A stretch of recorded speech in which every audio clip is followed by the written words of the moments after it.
क्या जीन्स पहनने वाली लड़की घर के काम करेगी? चाय पीते हुए ममता अकेले में मुस्कुरा रही थी। उमेश ने छेड़ते हुए पूछा, तुम्हें फिर मुझसे प्यार हो गया क्या? अकेले में मुस्कुरा रही हो? ना जी, आपसे पहली बार ही प्यार करना मेरी भूल थी। जिंदगी भर आपके घर में कैद हो गई, अब फिर से आपसे क्यों प्यार करूंगी? नहले पे दहला मारा ममता ने। तो फिर मेरी मोहतरमा खुद ही खुद मुस्कुरा रही है, क्या कारण है? वो मेरी सोच गलत साबित हो गई, इसलिए मुस्कुरा रही हूँ। तुम्हारी कौन सी सोच? और अपनी सोच गलत साबित होने से दुख होना चाहिए, और तुम खुश हो रही हो। क्या सोच लिया था तुमने? कहीं मेरे अफेयर के बारे में तो नहीं सोच लिया था ना? और मैं बेचारा एक पतिव्रता हूँ। क्या जी, आपको इस उम्र में रोमांस सूझ रहा है? हाँ, क्यों नहीं? रोमांस का उम्र से क्या लेना देना? मैं अपनी बहू शालिनी के बारे में सोचकर मुस्कुरा रही हूँ। आप तो जानते ही हैं उसे जब मैंने पहली बार जीन्स और टॉप में देखा था, कैसे शादी से इनकार कर दिया था। जो लड़की जीन्स पहनकर अपने ससुराल वालों के सामने आराम महसूस कर सके, वो घर के क्या काम करेगी और कितना ससुराल वालों का सम्मान करेगी। मेरा इनकार का कारण जब शालिनी को पता चला, मेरे पास आई और बोली, माँ जी, क्या रिश्ता इनकार करने का एकमात्र कारण है मेरा जीन्स पहनना?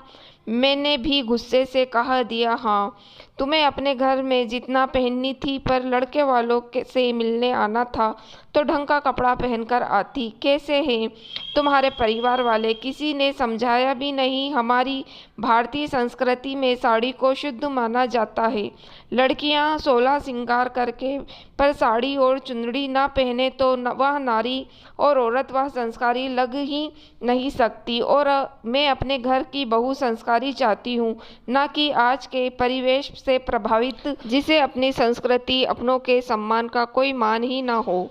मुस्कुराकर शालिनी ने कहा था, मम्मी जी, मैं यहीं हार गई। तुम कैसे हार गई? हार तो मैं गई मम्मी जी, मेरे सभी घर वालों ने दबाव डाला। माँ तो थैले में करके साड़ी यहाँ लेकर आई है कि वही पहन लेना, पर मैंने हमेशा से जीन्स टॉप ही ज़्यादा पहना है और ज़्यादा कंफर्ट इसी में महसूस करती हूँ। मैंने घर वालों से कहा, तुम लोग मुझसे उन लोगों को मिलाने ले जा रहे हो, या मेरे चरित्र बदलकर मुझे छिपाकर मुझे दूसरों का सोच की चादर ओढ़ाकर? माँ जी, और मैंने रिश्ते के परिवार के बारे में जाना तो सब कुछ शिक्षित और संस्कारी। मैंने उनके प्रोफाइल में पढ़ा, आप समाजशास्त्र से स्नातक हैं, पापा जी प्राध्यापक, खुद रितेश इंजीनियर, आपकी बेटी बड़ी कंपनी में मैनेजर। फिर मैंने साफ कह दिया, पढ़े लिखे लोग लोगों के कपड़े नहीं, उसका ज्ञान, उसके विचार को देखते हैं। मैं जो पहनती हूँ वही पहनूंगी, बस माँ जी, ये थी मेरी सोच। और यहाँ देख रही हूँ आपने मेरे शिक्षा, मेरे भाव, मेरे विचार, किसी के बारे में कुछ नहीं पूछा, बस पहनावा देखा और निर्णय ले लिया, उस पर मेरे तर्क भी दिया। तुमने सही सुना है, मैं शिक्षित हूँ, इसलिए कह रही हूँ, कपड़ा हमारी पहचान बताता है। काला कोट वकील, सफ़ेद कोट डॉक्टर, स्कूल जाते बच्चों का यूनिफॉर्म, और अश्लील कपड़े पहनने पर जो जनती ही हो, क्या समाज समझता है? तो फिर मैं अपने होने वाली बहू को इस ड्रेस में देखकर क्या समझूं? वो हमारी संस्कृति, हमारे संस्कार को समझेगी? शालिनी ने कहा, माँ जी, आपकी बात सही है, पर कपड़ों में ढका हुआ धोखा भी हो सकता है, इससे आप इनकार नहीं कर सकती। हाँ, बस छोटा सा जवाब दिया मैंने। दोनों तरफ तर्क वितर्क होने लगा, और सबसे ज़्यादा मैंने रितेश की नज़रों को पढ़ा, जिसमें शालिनी भाग गई थी। और मुझे सिद्ध भी करना था कि मैं शिक्षित हूँ। अनमने भाव से कह दिया, चलो, इसके कपड़ों के अलावा सब कुछ पसंद है। मैंने मन ही मन सोच लिया था, शादी के बाद इसके पहनावे में सुधार लाने की पूरी कोशिश करूँगी।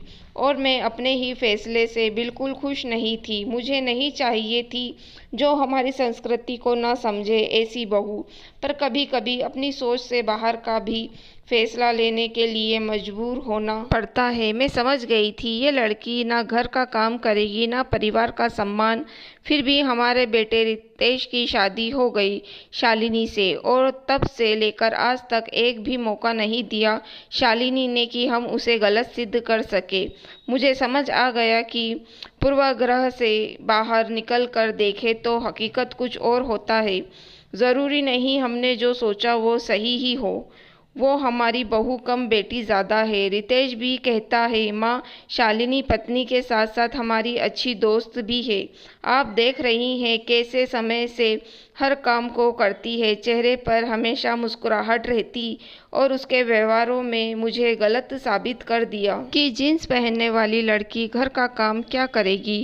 उमेश भी संग मुस्कुराने लगे। तुम्हें आज पता चला, पर जब मैंने पहली बार जब देखा था पता चल गया था कि शालिनी हर मामले में समझदार है, शिक्षित, सुंदर, संस्कारी, सदाचारी। इसलिए तो मैंने भी शादी करने के पक्ष में था। और सारा क्रेडिट तुम अकेले मत लो कि तुमने बहू के लिए हाँ कहा। मैंने तो कह ही दिया था, तुम्हें पसंद हो या ना हो शालिनी ही मेरे बहू बनेगी। पीछे से बहू ने जब दोनों की बातें सुन लिया तो आगे आकर बोली, मम्मी जी, पापा जी, कितनी बार आप दोनों इस बात के लिए लड़ेंगे।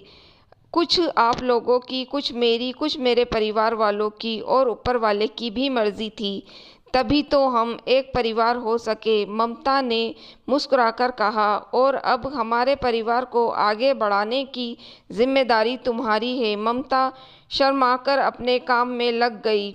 दोस्तों, अगर आपको कहानी पसंद आई हो तो आप मेरी वीडियो को लाइक और मेरे चैनल को सब्सक्राइब ज़रूर कीजिएगा।